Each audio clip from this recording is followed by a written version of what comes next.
जय हिंद दोस्तों, मैं प्रमोद अरोड़ा आप सभी का स्वागत करता हूं रोजगार विद प्रमोद यूट्यूब चैनल में।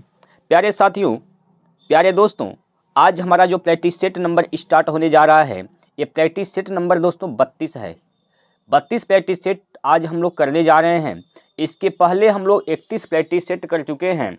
और दोस्तों, आप जानते हैं कि आपके पेपर में टोटल 20 प्रश्न आने हैं मैथ के, तो हम इन 20 प्रश्नों पर प्रैक्टिस कर रहे होते हैं। और दोस्तों, हमारा टारगेट है कि आपका एसएससी जीडी में 20 में से 20 नंबर लाना। तो आप कैसे नंबर लाएंगे 20 में से 20 नंबर, इसके लिए आपको दोस्तों प्रैक्टिस डेली जम कर करना पड़ेगा दोस्तों। और यह जो प्रैक्टिस सेट मैं करा रहा हूँ, इससे आपको अंदाज़ा लगेगा कि आपके पेपर में किस लेवल के क्वेश्चन पूछे जाने हैं। तो दोस्तों, प्रैक्टिस लास्ट क्षणों में प्रैक्टिस बहुत ज़रूरी होता है। तो इसलिए मैं आपसे यही कहूँगा कि अगर आप वीडियो देखना शुरू कर दिए हैं तो पूरा अंत तक देखिए दोस्तों, और अपने साथ पेपर और पेन लेकर अवश्य बैठिए। जिस प्रश्न को आप जानते हैं, लगा पाते हैं, आप उसको सॉल्व करिए और अपना कमेंट बॉक्स में आंसर तुरंत हमें बताइए। दोस्तों, इसमें 20 प्रश्न हैं और 20 प्रश्नों में से आप कितने क्वेश्चन बना पाते हैं, लास्ट में कमेंट बॉक्स में आप लोग हमें अवश्य बताइएगा दोस्तों। और मैं पूरा विश्वास करता हूं कि ये वीडियो आपको बेहतर साबित होने वाला है। तो चलिए स्टार्ट करते हैं, ज़्यादा देरी नहीं करेंगे दोस्तों, ज़्यादा देरी नहीं करेंगे, स्टार्ट करते हैं। पहला क्वेश्चन आपके स्क्रीन पर दिख रहा है। पहला क्वेश्चन प्यारे साथियों आपकी स्क्रीन पर दिख रहा है। एक बार सभी लोग आराम से सवाल को पढ़ेंगे। सवाल को दोस्तों आराम से सभी लोग पढ़ेंगे। क्या कहना चाहता है सवाल? कह रहा है 65,000 रुपये की राशि पर 3 वर्ष की अवधि में 21,515 रुपये का चक्रवृद्धि ब्याज प्राप्त होता है। ठीक है, वह ब्याज दर ज्ञात कीजिए जिस पर राशि वार्षिक रूप से संयोजित की जा रही है। क्या क्या आपको पता है दोस्तों? आपको मूलधन पता है कितना? 65,000। आपको चक्रवृद्धि ब्याज पता है 21,515 रुपये, 21,515 रुपये। आपको क्या निकालना है? तो आपको निकालना है दोस्तों चक्रवृद्धि ब्याज की दर। क्या निकालना है? रेट निकालना है, दर निकालना है। बहुत ही सिंपल तरीका मैं बताऊंगा दर निकालने का, बहुत ध्यान से देखिएगा आप लोग। देखिए, आप हमेशा क्या करिए, आप हमेशा दोस्तों मूलधन और मिश्रधन का अनुपात निकालिए। किसका? मूलधन और मिश्रधन का अनुपात निकालिए। मूलधन तो आपके सामने दिया ही है। मूलधन कितना दिया है? 65,000 दिया है दोस्तों। क्या दिया है? तो 65,000 यहाँ पर मूलधन दिया है। ठीक, हमेशा इसका अनुपात निकाल लीजिए। अनुपात निकालेंगे तो बहुत आसान हो जाता है। देखिए, मिश्रधन कैसे निकलता है कि आप जानते हैं मूलधन प्लस ब्याज मिलकर क्या होता है? मिश्रधन होता है। तब मूलधन और ब्याज जोड़ेंगे तो मिश्रधन निकल जाएगा। तो देखिए, 65,000 में दोस्तों जब आप जोड़ेंगे कितना? 65,000 में जब आप जोड़िएगा 21,515, कितना? 21,515, 21,000 सॉरी यहाँ पर 21 है दोस्त, 21,515, 21,515 जब जोड़ेंगे तो क्या हो जाएगा? 5 1 5 1 5 1 5 6 और 8, यानी 86,515 हो जाएगा। क्या हो जाएगा? तो 86,515, 86,515 इसका मिश्रधन हो जाएगा। इस बात में कोई दिक्कत परेशानी नहीं होगी आप लोगों को। इस बात में दोस्तों कोई दिक्कत आपको नहीं हुई होगी। अब आइए समझते हैं कैसे आप पता करेंगे कि रेट क्या होगा। देखिए दोस्तों, 3 साल की बात है तो आपको क्या करना है? इसका क्यूब रूट निकालना पड़ेगा। क्या निकालना पड़ेगा? Cube root. पहले नंबर आप ये देखिए, क्यूब रूट निकालना है तो यहाँ पर आप देख रहे हैं 3 जीरो यहाँ पर है। यहाँ पर क्या जीरो है? कितना जीरो? 3 जीरो है। तो इसका मतलब यह है अगर 1,000 होता तो वह 10 का क्यूब होता। तो आप इसको 1,000 बनाइएगा। कैसे बनाइएगा? 65 हटाना पड़ेगा, इसको काटेंगे। 65 को काटिए। आप इसको 5 से काट सकते हैं या 13 से काट सकते हैं। ठीक है, 5 से काटिए। 5 से काटेंगे यहाँ पर, सॉरी दोस्तों यहाँ पर, ठीक, 5 से काटिए। 5 से काटेंगे 13 बार में कटेगा, 13 बार में कटेगा। 5 से काटिए, 5 एक कम 5, 5 एक कम 5, बचेगा 3, 5 7 35, बचेगा 1, 5 3 15, 0, 5 3 15। अब इसको 13 से काट दीजिए। 13 से काटेंगे तो एक बार में कट जाएगा, यहाँ पर हो जाएगा 1000। क्या हो जाएगा 1000। यहाँ 13 से काटिए, 13 से काटिए दोस्तों, क्या होगा 13 एकम 13, 13 एकम 13, 13 और 4 17 होता है, 4 बचेगा, ठीक है, हो जाएगा 43। 13 दूना 26, 13 तियाँ 39, 13 तियाँ 39, 39 और 4 43, 4 बचेगा दोस्तों, हो जाएगा 40। 13 तियाँ 39, 1 बचेगा, हो जाएगा 13, 13 कम 13। क्लियर है। यानी आपका जो अनुपात आ गया प्यारे साथियों, वह आ गया क्या चीज़ 1000 संबंधे 1000 संबंधे 1331, 1000 संबंधे 1331, यह अनुपात आ गया। कितनी साल की बात है तो 3 साल की बात है, तो आप इसका निकालेंगे क्यूब रूट। क्या निकालिएगा क्यूब रूट। 3 साल की बात है तो क्यूब रूट निकाल दीजिए, ठीक है। 3 साल की बात है, समय 3 साल है तो क्यूब रूट निकालिए। 1000 का क्यूब रूट कितना हो जाएगा 10। 13 से 31 किसका होता है तो 11 का होता है। 13 से 31 का क्यूब रूट क्या होगा 11। भाई मूलधन था 10, हो गया कितना 11। कितना ब्याज मिल गया 1, किस पर 10 पर, गुणे 100, गुणे 100, 10 दहिया में 100, 10%। रेट क्या है प्यारे साथियों, तो रेट कितना लग रहा है 10%। 10% इस प्रश्न का राइट आंसर है ऑप्शन नंबर 4। ऑप्शन नंबर 4 इसका राइट आंसर हो जाएगा। इस बात में कोई दिक्कत परेशानी है तो आप लोग पूछ सकते हैं, बता सकते हैं।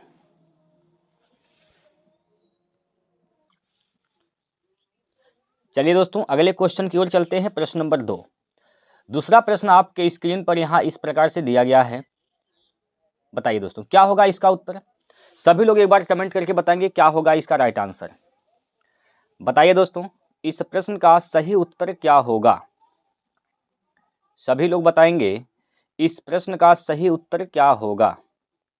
देखिए दोस्तों कहा गया है इसमें, जब 6, 8, 12 तथा और 20 में से प्रत्येक में से समान संख्या घटा दी जाती है तो परिणामी संख्याएं समानुपात में होती हैं। तो घटाई गई संख्या बताइए। जो संख्या घटाई गई है वह संख्या बताइए, कौन सी संख्या घटाई गई है। बताइए दोस्तों कौन सी संख्या घटाई गई है। इसमें कौन सी संख्या घटाई गई है, इस बात को पूछा गया है। देखिए इसको लगाने का जो तरीका होता है क्या होता है, ध्यान समझिए। इसको आप लगाने के कई तरीके निकाल सकते हैं। आप वो संख्या मान ले सकते हैं कि x से घटाई गई होगी, तो इससे लंबा जा सकता है। लेकिन दोस्तों और इसका एक मेथड होता है, वह बेहतर तरीका होता है। क्या होता है वह तरीका देखिए। संख्याएं क्या दी गई हैं, 6 है, 8 है, 12 है और क्या है तो 20 है। ये 4 संख्याएं दी गई हैं, ठीक है भाई। ये 4 संख्याएं दी गई हैं दोस्तों। और इसमें करना क्या होता है, तो जो बाहर का बाहर गुणा कर दीजिए, बाहर का बाहर गुणा करिए और अंदर का अंदर गुणा करके दोनों का अंतर लेना है। बाहर का बाहर गुणा करेंगे तो क्या हो जाएगा 6 दूनी 12, 120 हो जाएगा। क्या हो जाएगा 120 माइनस अंदर का अंदर 12 बट्ठे 96, 12 बट्ठे 96, अधिक में से कम वाला घटाना होता है, ठीक। इसके बाद नीचे क्या लिखेंगे, बाहर का बाहर जोड़ दीजिए, बाहर का बाहर जोड़ के अंदर का अंदर जोड़ के दोनों का अंतर नीचे लिखेंगे। बड़े में से छोटा वाला घटाएंगे हमेशा। तो देखिए 20 + 6 26, 26 हो जाएगा माइनस 12 और 8 20 हो जाएगा। यहाँ से 12 8 20, ठीक है। अब इसको हल करिए, घटाइए तो क्या बचेगा ऊपर, ऊपर दोस्तों 24 बचेगा। क्या बचेगा 24, 24, ठीक है। नीचे क्या बचेगा 6 बचेगा। 6 जब काटेंगे 6 चौको 24 तो 4 बार में कट जाएगी। तो ये जो संख्या है, जो घटाई गई संख्या है वह क्या है 4 है। वो संख्या कौन सी घटाई जा रही है 4। वह संख्या 4 घटाई जा रही है और इसको घटाने के बाद सभी संख्याएं क्या होती हैं समानुपात में हो जाती हैं। तो इसका सही उत्तर क्या होगा 4 होगा। 4 ऑप्शन नंबर 4 में दिया गया है और ये होगा इसका राइट आंसर। क्लियर है। 4 इस प्रश्न का बिल्कुल सही उत्तर हो जाएगा। ये होता है दोस्तों बहुत बेहतरीन तरीका है और इस तरीके को आपको सीखना पड़ेगा सवाल को आसानी से हल करने के लिए। चलिए आगे चलते हैं अगले क्वेश्चन की ओर। प्रश्न नंबर 3 है प्यारे साथियों, आपके स्क्रीन पर कुछ इस प्रकार से दिया गया है और पढ़िए दोस्तों क्या बोला गया है इस सवाल में। सभी लोग इस सवाल को पढ़िए पहले। प्रकाश धारा के प्रति प्रवाह 32 किलोमीटर की गति से और धारा के अनुप्रवाह 44 किलोमीटर प्रति घंटा की गति से तैर सकता है। तो धारा की गति बताइए दोस्तों। देखिए जब धारा के प्रति प्रवाह का मतलब हुआ विपरीत, तो B माइनस W कितना दिया गया है 32 दिया गया है, ठीक है, 32 किलोमीटर प्रति घंटा दिया गया है। अनुप्रवाह माने होता है धारा के साथ, तो B प्लस W। देखिए जब धारा के साथ चलेंगे तो आपकी चाल जुटेगी, आप तेज चल पाएंगे, तो इसका मतलब आपकी चाल जुटेगी, और जब धारा के विपरीत आप चलेंगे तो आप धीमा चल पाएंगे, तो आपकी चाल घटेगी। तो B माइनस W होगा धारा के विपरीत और B प्लस W होगा धारा के अनुप्रवाह यानी धारा के साथ, ठीक है। तो ये कितना दिया है 44 दिया गया है, कितना दिया है दोस्तों 44। आपसे पूछा क्या चीज़ है, तो आपसे पूछा है धारा की गति बताइए, आपसे W की मान निकालने को कह रहा है। W का मान निकालिए, कितना हो जाएगा। W का मान निकालने के लिए क्या करिए, दोनों को घटा के 2 से भाग दे देंगे। 44 में से 32 घटाएंगे तो क्या बचेगा दोस्तों 12 बचेगा, क्या बचेगा 12 बटे 2, 2 छक्का 12, 2 छक्का 12, 6 किलोमीटर प्रति घंटा स्पीड हो जाएगी किसका, धारा का चाल, धारा का चाल 6 किलोमीटर प्रति घंटा। ऑप्शन नंबर 3, ऑप्शन नंबर 3 इसका राइट आंसर हो जाएगा। क्लियर है। चलिए अगले क्वेश्चन की ओर। अगला प्रश्न आपके सामने प्रश्न नंबर 4 इस प्रकार से दिया गया है। आइए दोस्तों, इस सवाल में क्या कहा गया है, इस सवाल में कहा गया है कि अब्दुल का वेतन 1,50,000 रुपये प्रति माह है। अब्दुल का वेतन कितना है, तो 1 लाख,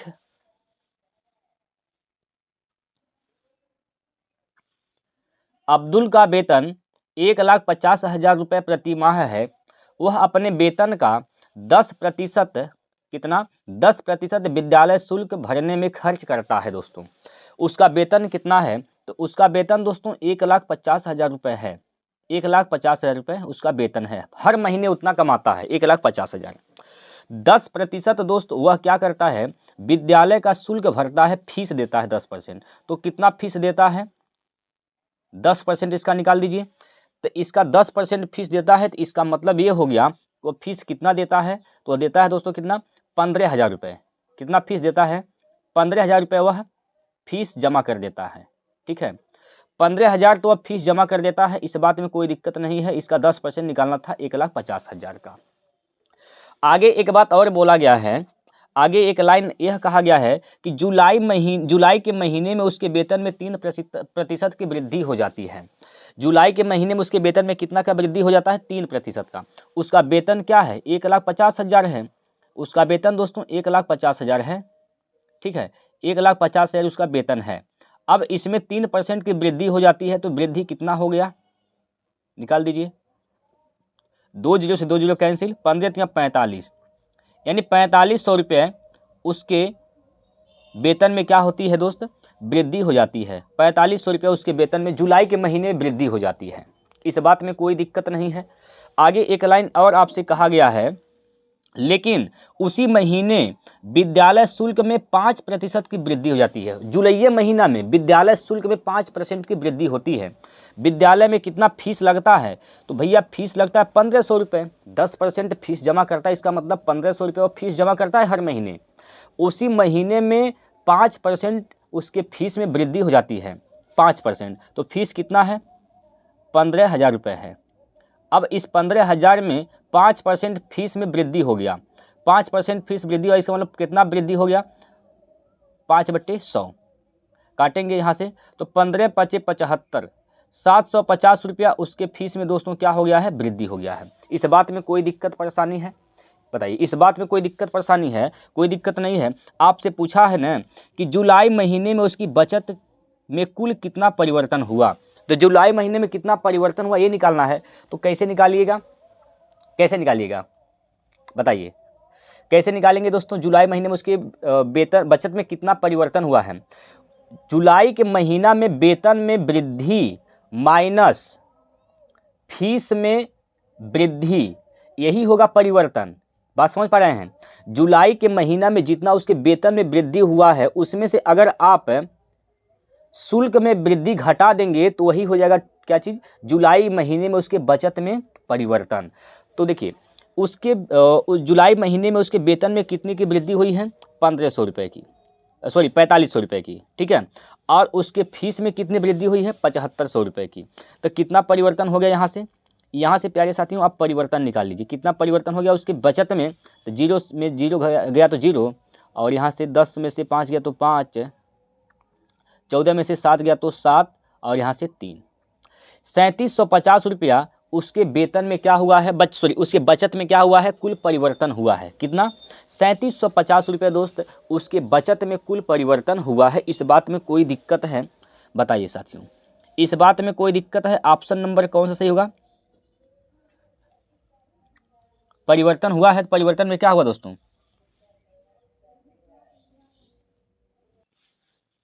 3750 रुपये दोस्तों उसके वेतन में परिवर्तन हुआ, उसके बचत में परिवर्तन हुआ है। तो 3750 रुपया कमी की वृद्धि हुआ है। देखिए उसके वेतन में कितना का वृद्धि हुआ है, 4500 रुपये का, लेकिन फीस में कितना शुल्क बढ़ा है, केवल 750 रुपये का। तो कहीं ना कहीं उसके जो बचत है दोस्तों, उसके बचत में वृद्धि हुआ है। कितने का? 3750 रुपये का। तो वृद्धि जो है वह इसका सही उत्तर होगा ऑप्शन नंबर 3। 3750 रुपये का क्या हुआ है दोस्त? वृद्धि हुआ है। ऑप्शन नंबर 3 इसका राइट आंसर हो जाएगा। उम्मीद करता हूं कि सभी प्यारे साथियों को समझ में आ गया होगा। दोस्तों अगर समझ में आ गया है तो एक बार सभी लोग फटाफट कमेंट बॉक्स में वाई लिखेंगे। अगर समझ में आ गया है तो सभी दोस्त हमारे क्या करेंगे, कमेंट बॉक्स में वाई लिखेंगे। बताइए दोस्त। चलिए आगे बढ़ें। अगला क्वेश्चन देखिए। अगला प्रश्न नंबर 5 है दोस्त आपके स्क्रीन पर, और यहाँ बोला गया है उमेश और रमेश एक कार्य को क्रमशः 28 और 21 दिन में पूरा कर सकते हैं। उमेश से कार्य शुरू होते हुए वे एकांतर दिनों में कार्य करते हैं। कार्य कितने दिनों में पूरा होगा? देखिए दो व्यक्ति हैं, दो व्यक्ति कौन कौन है? एक उमेश है भैया और एक कौन है? रमेश हैं। दो लोग हैं। उमेश काम कर सकता है कितने दिन में? 28 दिन में। और रमेश वही काम कर सकता है प्यारे साथियों 21 दिन में। क्लियर? टोटल कार्य कितना है? दोनों का एलसीएम टोटल कार्य हो जाएगा। टोटल कार्य क्या हो जाएगा? देखिए एलसीएम क्या निकालेंगे इसका? 28 21 में। देखिए 28 में क्या है? 7 चौक 28, 7 है 3 नहीं है, 21 में 3 है तो यहाँ पर 3 की कमी है, 3 से गुना कर देंगे, ये हो जाएगा इसका एलसीएम। क्लियर? 28 से भाग देंगे 3 बार में जाएगा। 7 तियाँ 21, 28 को क्या लिख सकते हैं? 7 गुना 4, 7 तियाँ 21 यहाँ पर 4 बार में जाएगा। क्लियर भाई? बताइए कोई दिक्कत है यहाँ पर? कोई दिक्कत नहीं। इसको गुणा कर दीजिए, कितना हो जाएगा? 3 8 24 के 4 हासिल का 2, 3 दूना 6 2 8, 84 हो जाएगा दोस्त। कितना हो जाएगा? 84। टोटल कार्य क्या है तो आप बताएंगे सभी लोग 84 टोटल कार्य है। अब कार्य एकांतर दिनों में होता है। शुरुआत कौन करता है? तो शुरुआत करने वाला भैया उमेश है। कौन है? उमेश। अब उमेश आता है दोस्त, एक दिन काम किया, एक दिन काम करता है और कितना काम कर देता है एक दिन में? एक दिन में उमेश कितना काम करेगा? 3 काम करेगा दोस्त, 3 काम। उमेश आया और एक दिन में 3 काम यह कर दिया, चला गया। इसके बाद अगले दिन दोस्त, अगले एक दिन कौन करता है? अगले एक दिन आ गया कौन? रमेश। और रमेश कितना काम करेगा? एक दिन में 4 काम करेगा। इसकी क्षमता क्या है? 4। अगले दिन यह 4 काम कर देगा। ठीक है, 2 दिन तो बीत गए दोस्त। एक दिन 2 दिन हो गया, 2 दिन हो गया और 2 दिन में कितना काम हो गया? 4 3 7 काम हो गया। हमें काम कितने कराने हैं? 84। 7 के पहाड़ा में देखिए 84 कितनी बार में आता है? देखिए हमेशा अगर आ गया तो ठीक है, नहीं आया 84 7 के पहाड़े में नहीं आता है तो आपको थोड़ा सा कम ही लेना होता है। हालांकि ये कट जाएगा 84 7 से, 12 7 84, 12 बार में ये कट जाएगा, यानी इस 12 का इसमें गुना करेंगे यहाँ पर तो क्या हो जाएगा? 84। 84 कार्य हो गया। 12 से यहाँ गुना किए हैं, 12 से यहाँ भी गुना करेंगे तो 12 दूना 24 दिन, 12 दूना कितना? 24। तो 24 दिन लगेगा टोटल 84 कार्य को करने में। ऑप्शन नंबर यहाँ पर डी इसका सही हो जाएगा, चौथा विकल्प इसका सही उत्तर हो जाएगा 24 दिन। इस बात में कोई दिक्कत परेशानी है दोस्त? बताइए। आप सभी प्यारे साथी जो एसएससी जीडी के लिए तैयारी कर रहे हैं, सभी प्यारे साथी बताएंगे इस बात में कोई दिक्कत परेशानी है आपको? प्रीवियस ईयर के क्वेश्चन है दोस्तों, कोई फेक क्वेश्चन नहीं है, आप लोग देख सकते हैं। ठीक है दोस्त, तो इस ऐसे क्वेश्चन आपके पेपर में पूछे जाते हैं और ऐसे ही आपको सॉल्व भी करने हैं। आइए अगला प्रश्न है प्यारे साथियों आपके स्क्रीन पर कुछ इस प्रकार से। अगला क्वेश्चन यहाँ पर दिया गया है, एक सब्जी विक्रेता के पास 2 किलो का एक दोषपूर्ण बटखरा है। 2 किलो का बटखरा है उसके पास, लेकिन दोषपूर्ण है। दोषपूर्ण में मतलब क्या है? जिसका वजन वास्तविक वजन से 100 ग्राम कम है भैया। कितना कम है? 100 ग्राम कम है। ठीक है, जिसका वजन क्या है? तो 100 ग्राम वजन क्या है इसका कम है। लो भैया 100 ग्राम क्या है वजन इसका कम है। ठीक है, तो आगे कहा है उसने एक ग्राहक को उसी दोषपूर्ण बटखरे का प्रयोग करके 44 रुपये में 2 किलो आलू बेच दिया। दोस्त 44 रुपये में कितना किलो आलू बेच देता है? 2 किलो आलू बेच देता है। विक्रेता के लिए आलू का क्रय मूल्य 18 रुपये प्रति किलो था, तो आलू बेचने पर उसे कितने लाभ प्राप्त हुए हैं? कितने रुपए का लाभ प्राप्त हुआ है यह आपसे पूछा गया है। कितने रुपए का दोस्त लाभ प्राप्त हुआ है यह इसमें आपसे पूछा गया है। ठीक है, तो बताइए कितने का लाभ प्राप्त होता है?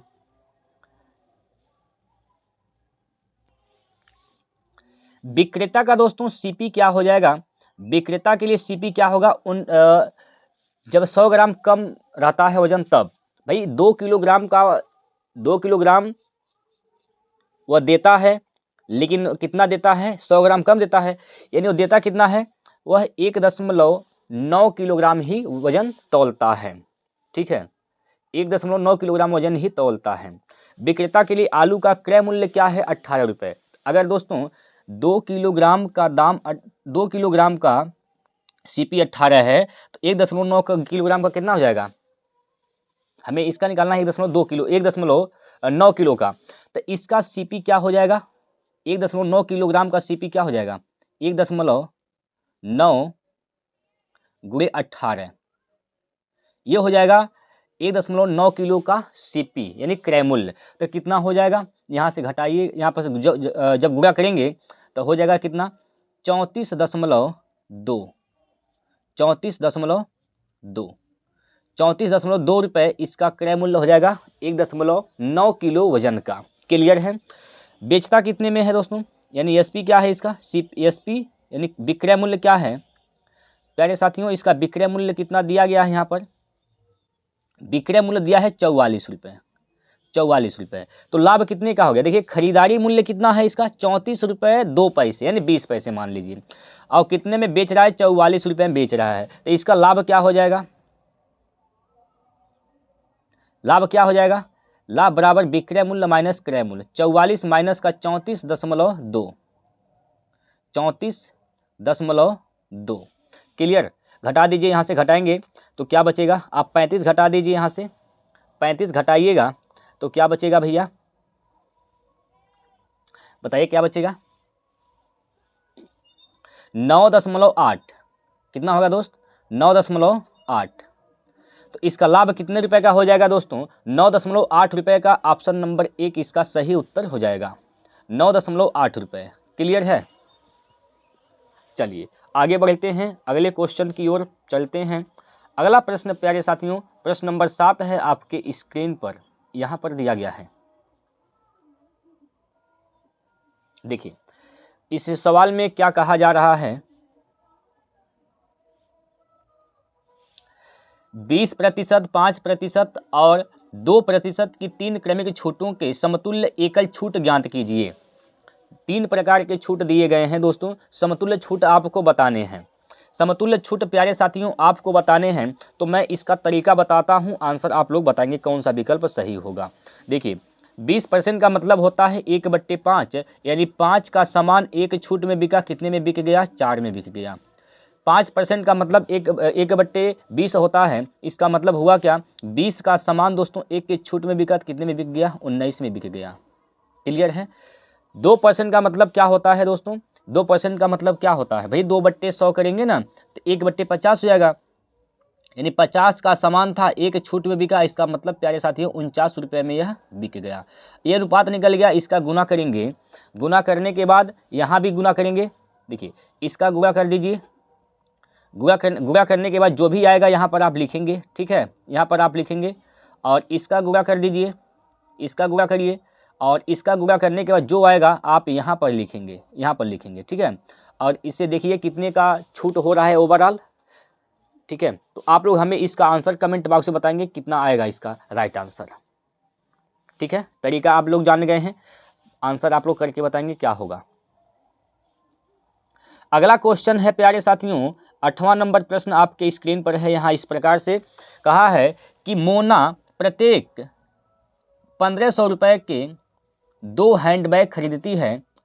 उनमें उसने ये बैग बेचे, एक बैग पर 8% का लाभ है, दूसरे बैग पर 4% की हानि हुई, तो पूरे लेन देन में उसका लाभ या हानि प्रतिशत बताइए। पूरे लेन देन में देखिए इसका जो क्रय मूल्य है वह समान है दोस्तों। क्रय मूल्य क्या है? समान है।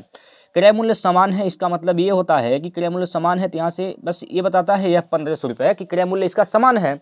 8% का लाभ हुआ, 8% का मतलब होता है क्या? 4 दूना 8 होता है, 4% का मतलब 1/25, तो 2 गुना है 2/25 हो जाएगा, यानी 8% का मतलब कितना? 2/25, 2/25 होगा। ठीक है, इसका मतलब क्या होता है कि 25 का सामान था, 2 के लाभ पर बिका, इसका मतलब कितने में बिक रहा है? 27 में बिक रहा है। क्लियर? 27 में यह बिक रहा है। 4% हानि, 4% का मतलब होता है 1/25, यानी 25 का सामान था, 1 की हानि पर बिका, इसका मतलब कितने में बिक गया? 24 में बिक गया। क्लियर है? इसने कहा है कि क्रय मूल्य क्या है? समान है। यहाँ क्रय मूल्य क्या है? दोनों समान है। 25-25 क्रय मूल्य है, समान है। समान है, दिक्कत नहीं है। 25-25 से क्या होगा? तो 50 हो जाएगा दोस्तों, 50 हो जाएगा। 27 और 24 जोड़िए तो क्या हो जाएगा? 51 हो जाएगा। यहाँ से 51, भाई 50 का सामान 51 में गया तो कितने का फायदा हुआ? 1 का फायदा किस पर? 50 पर। 1 का फायदा है 50 पर, तो गुणे कितना? 100 पर। कितना? 50 दूना 100, 2%, 2%। ठीक है, तो 2% का लाभ होगा दोस्तों। ऑप्शन नंबर बी इसका सही उत्तर होगा, 2%। दूसरा ऑप्शन इसका क्या हो जाएगा? तो दूसरा ऑप्शन इसका सही हो जाएगा। मैं विश्वास करता हूं कि आप लोगों को समझ में सवाल आ गया होगा। एक बार आप लोग हमें बताएंगे क्या आपको सवाल समझ में आया है कि नहीं आया है दोस्तों? एक बार सभी प्यारे साथी कमेंट करके बताएंगे क्या आपको सवाल समझ में आए हैं कि नहीं आए हैं। चलिए दोस्तों आगे बढ़ते हैं। अगला प्रश्न लीजिए, आपके सामने 9वां नंबर क्वेश्चन यहाँ पर इस प्रकार दिया गया है। देखिए दोस्तों, एक व्यक्ति 3,310 रुपये उधार लेता है और इसे पहले, दूसरे और तीसरे वर्ष के अंत में 3 समान वार्षिक किस्तों में 10% प्रति वर्ष चक्रवृद्धि ब्याज के साथ वापस चुकाने का वचन देता है। प्रत्येक किस्त की राशि लगभग कितनी है? किस्त वाले क्वेश्चन बड़े ही लाजवाब होते हैं दोस्तों, और मैं ऐसा तरीका बताऊंगा कि एक ही बार में आप समझ जाएंगे। कोई भी किस्त वाला क्वेश्चन खोज के करेंगे आप दोस्तों, ऐसा मैं पूरा विश्वास करता हूं, ऐसा मेरा दावा भी है। तो चलिए किस्त वाले क्वेश्चन कैसे हल करते हैं इस बात को समझते हैं दोस्तों।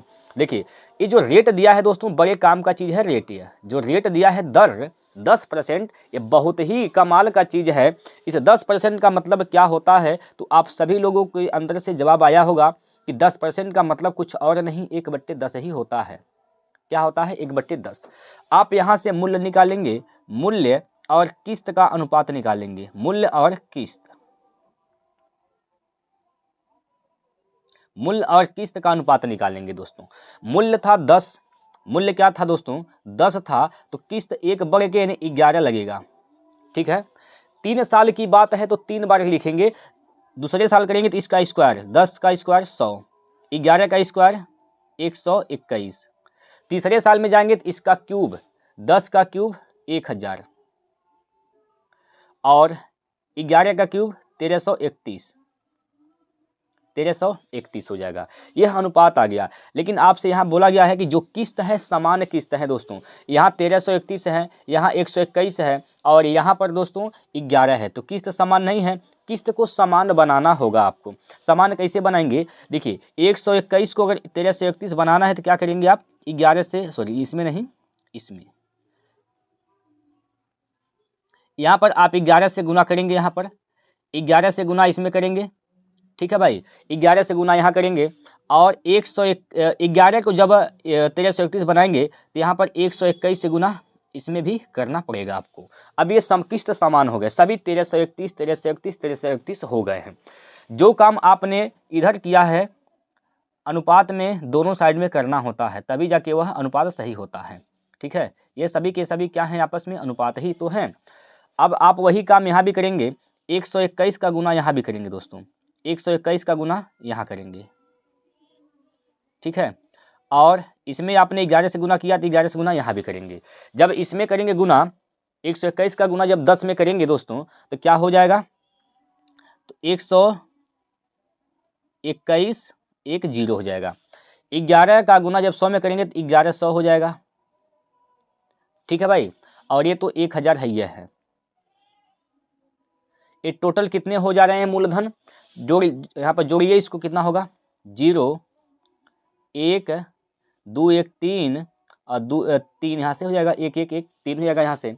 मूलधन कितना हो गया, तो 3310 हो जा रहे हैं दोस्तों, 3310 हो जा रहे हैं। मूलधन का मान दिया है, कितना दिया है 3310, 3310 दिया है। कितने गुना है, 1 गुना है, मतलब 1 अनुपात का मान 1 आ जाएगा। तो किस्त का मान कितना होगा, किस्त हर एक किस्त कितने का है, हर एक किस्त दोस्तों 1331 रुपये का है।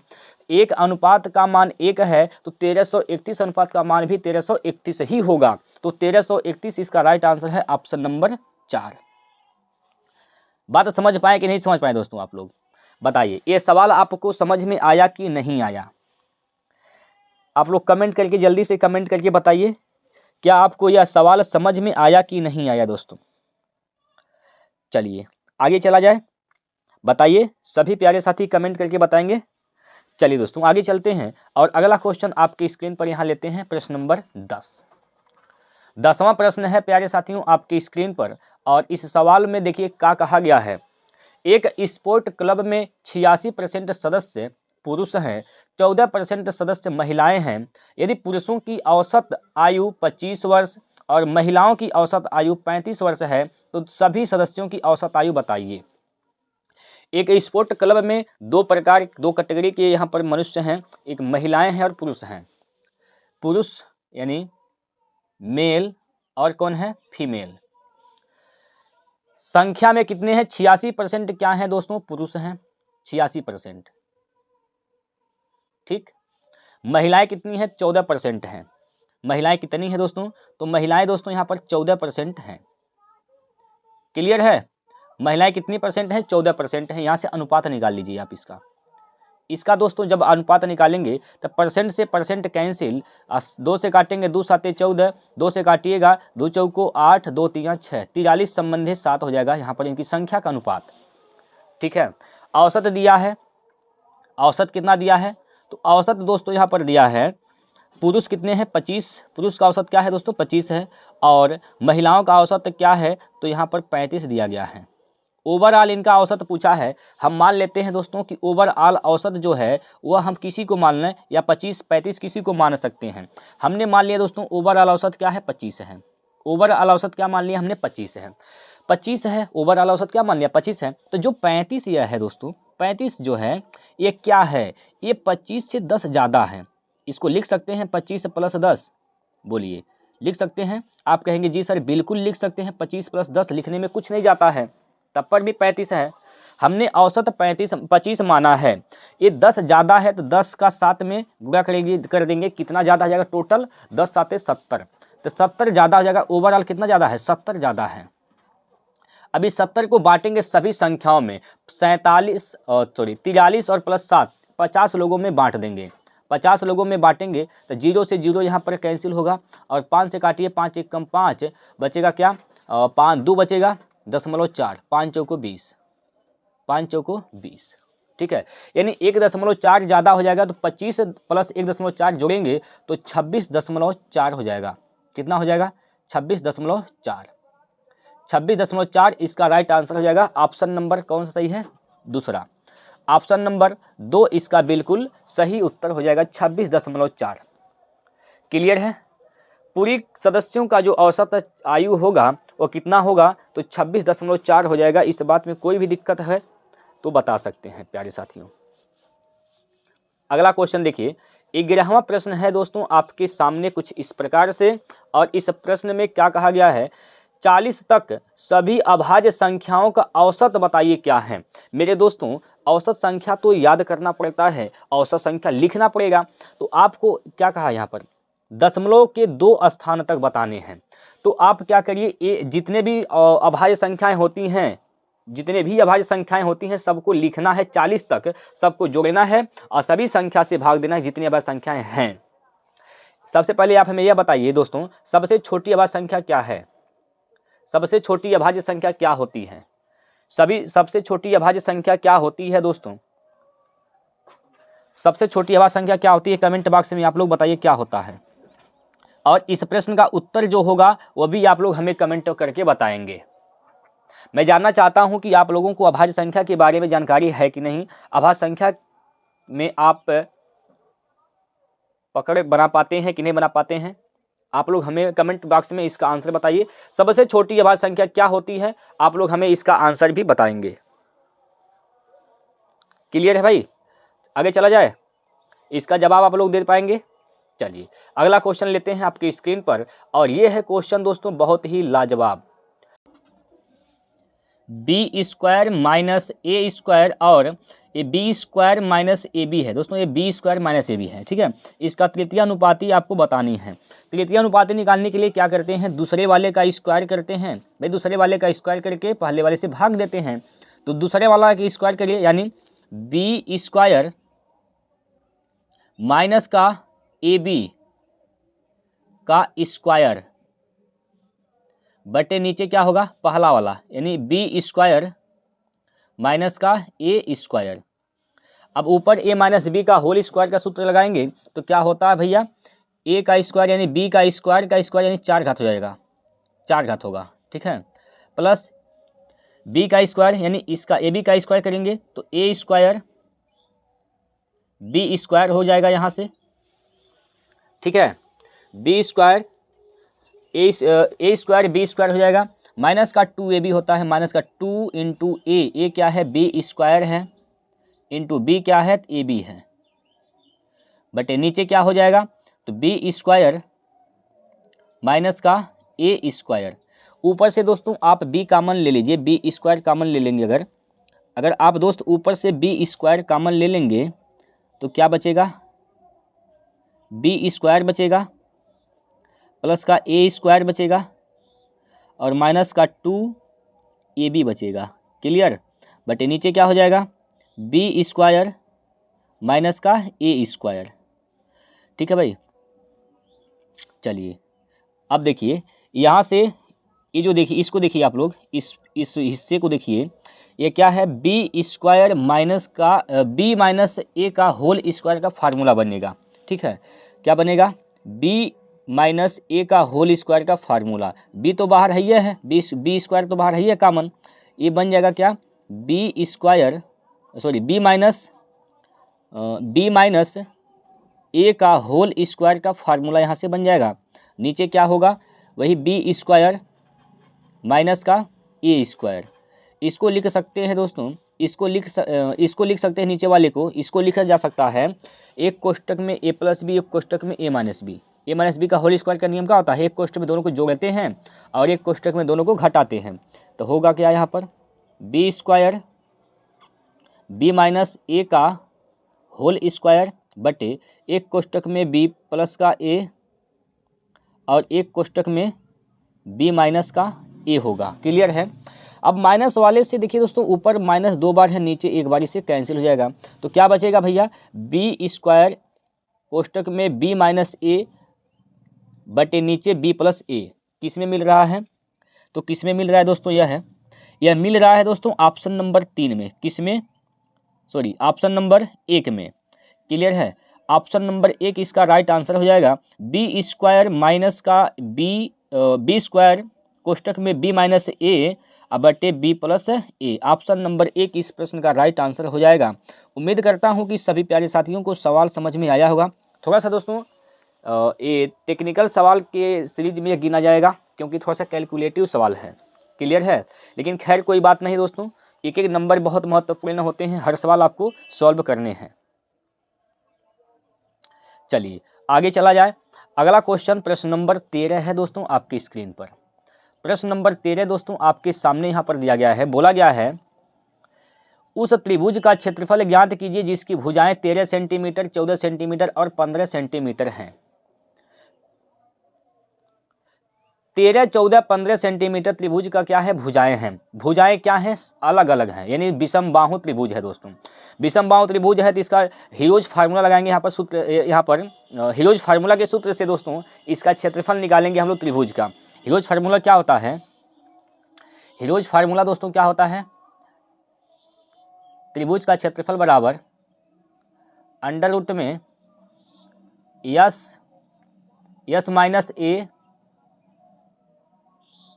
यस माइनस का बी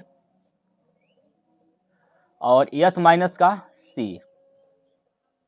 ठीक है, यस माइनस का सी। देखिए यहाँ पर यस कैसे निकलेगा, यस होता है सेमी पेरीमीटर अर्ध परिमाप। तो तीनों भुजाओं को जोड़ के आधा कर देंगे, क्या होगा भैया 13 प्लस 14 प्लस 15 क्या हो जाएगा, होगा यहाँ पर 4 3 7 5 12 के 2 हासिल का 1 और 3 1 4 42 42/2 यानी 21 हो जाएगा यस का मान। तो यहाँ पर होगा क्या, यस के स्थान पर 21 गुणे 21 में से 1 घटाइए, 21 में से 13 घटाइए क्या बचेगा 8, 21 में से 14 घटाइए क्या बचेगा 7, 21 में से 15 घटाइए क्या बचेगा 6। इसको लिखा जा सकता है कुछ इस प्रकार से, 7 गुणे 3 लिख सकते हैं इसको 21 को, 4 गुना 2 लिख सकते हैं 8 को, और यहाँ से 7 है और 6 को लिख सकते हैं 2 गुणे 3। क्लियर, 7 कितनी सॉरी दोस्तों 7 21 यहाँ पर 3 है, 7 कितनी बार हैं तो 7 देख लीजिए दोस्तों, यहाँ पर एक साथ यहाँ है और एक साथ यहाँ पर है, यानी 2 का जोड़ा लगा कर एक ठो बाहर निकालेंगे, एक साथ बाहर निकल जाएगा। 3 कितनी है, एक 3 यहाँ पर है और एक 3 यहाँ पर है, 2 3 है, एक 3 बाहर निकल जाएगा, इंटू 4 का वर्गमूल 2 हो जाएगा, 2 कितनी है, एक यहाँ 2 ठीक 2 है, एक 2 बाहर निकल जाएगा, बस इसी का गुणा कर दीजिए, 2 दूनी 4 या 12 7 84। तो त्रिभुज का क्षेत्रफल क्या हो जाएगा 84 सेंटीमीटर स्क्वायर हो जाएगा, जो कि ऑप्शन नंबर 2 इसका राइट हो जाएगा। ऑप्शन नंबर 2 इस प्रश्न का बिल्कुल सही उत्तर हो जाएगा 84 सेंटीमीटर स्क्वायर। अगला क्वेश्चन देखिए आपके सामने 14 नंबर प्रश्न है दोस्तों। 14वां प्रश्न है आपके सामने और ये ट्रेन से संबंधित क्वेश्चन है। एक ट्रेन की लंबाई 150 मीटर है।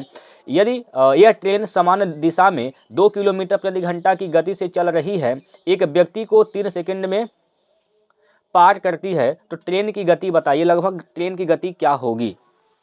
देखिए आप जानते हैं कि d बराबर क्या होता है, s इंटू टी होता है, यानी स्पीड गुना टाइम होता है दोस्तों। दूरी बराबर क्या होता है, स्पीड गुना टाइम, दूरी बराबर होता है चाल गुना समय, चाल गुना समय होता है दूरी बराबर। क्लियर है, बताइए जब ट्रेन जो है किसी व्यक्ति को पार करती है तो लंबाई जो होती है सिर्फ और सिर्फ ट्रेन की लंबाई होती है, क्योंकि व्यक्ति की लंबाई नहीं होती है। तो दूरी क्या हो जाएगा इसका, केवल 150 हो जाएगा। कितना, 150 दूरी हो जाएगा। ठीक है भाई, 150। समान दिशा में जब चल रहे हैं तो जब दोनों ही समान दिशा में चलेंगे, एक ट्रेन भी इधर चल रही है, व्यक्ति भी इधर चल रहा है, तो इसका सापेक्षिक चाल क्या होगा, दोनों चाल घटते हैं। तो ट्रेन का चाल हम मान लेते हैं यक्स है, तो व्यक्ति का चाल क्या हो जाएगा भैया 2 है, तो सापेक्षिक चाल हो जाएगा यक्स माइनस का 2, यक्स माइनस का 2।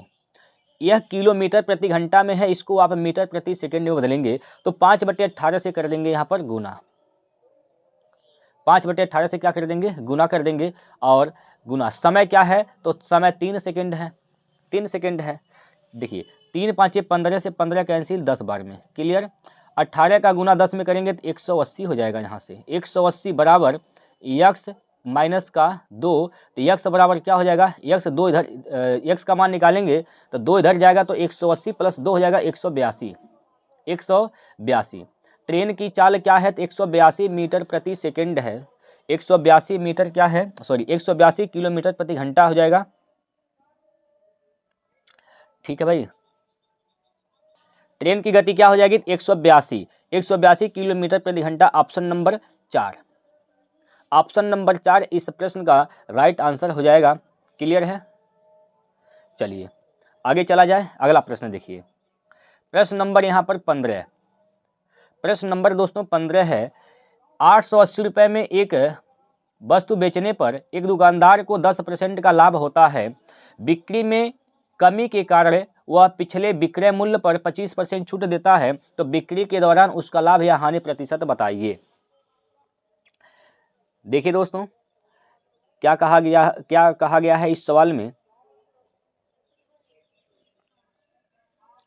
880 रुपये में एक वस्तु बेचा जाता है तो दुकानदार को 10% का लाभ होता है। यानी 110% का मान क्या है, 880 रुपया है। 110% का मान क्या है, तो आप सभी का जवाब आएगा दोस्तों 880 रुपये है। ठीक है, 880 रुपये है। ठीक है भाई, तो आप निकालिए 100% का मान कितना होगा, क्रय मूल्य क्योंकि 100% होता है तो 100% का मान निकालेंगे तो 880 बटे 110 गुना 100, इससे काटिएगा तो यह 8 बार में कट जाएगा दोस्तों। यानी 800 रुपये क्या हो जाएगा इसका क्रय मूल्य। 800 रुपया दोस्तों क्रय मूल्य हो गया। क्लियर है, 800 रुपया क्रय मूल्य हो गया।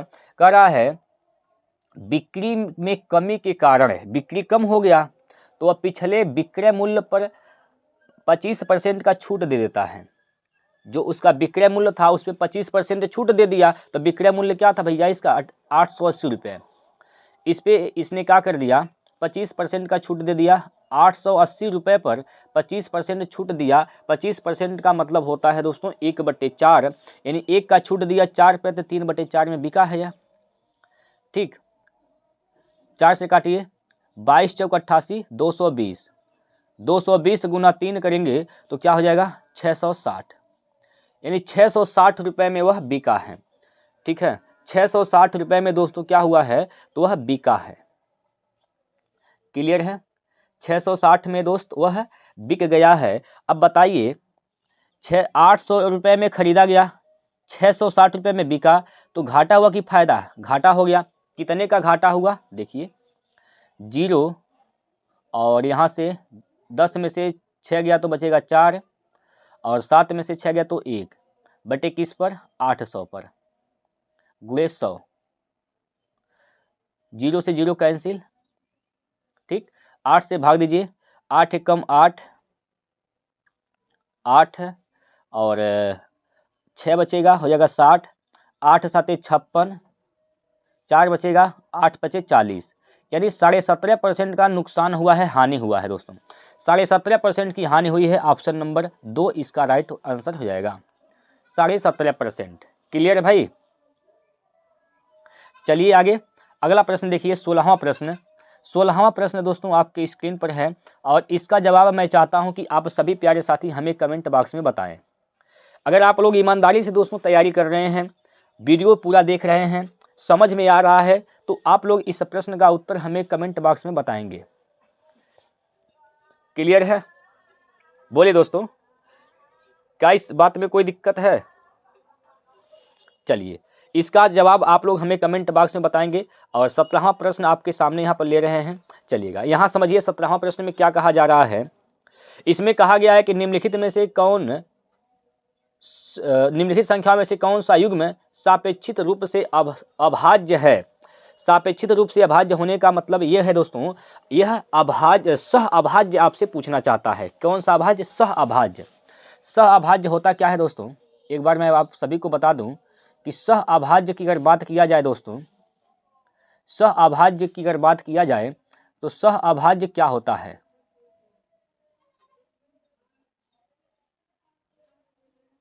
सह अभाज्य प्यारे साथियों क्या होता है? ऐसी दो संख्याएं जिनका म स, जिनका क्या HCF यानी म स 1 हो, ऐसी दो संख्याएं जिनका म स क्या हो 1 हो, वह सह अभाज्य कहलाती हैं। तो देखिए इसका म स 1 नहीं आएगा, इसका म स तो 4 आएगा दोस्तों, 2 आएगा। ठीक है, इसका भी म स 1 नहीं आएगा, इसका भी म स 1 नहीं आएगा, सभी 2 से कटने वाली हैं तो इसका म स तो कहीं ना कहीं 2 ही आएगा। लेकिन ऑप्शन नंबर 3 को देखिए, ऑप्शन नंबर 3 में 2 कॉमन नहीं मिल रहा किसी में।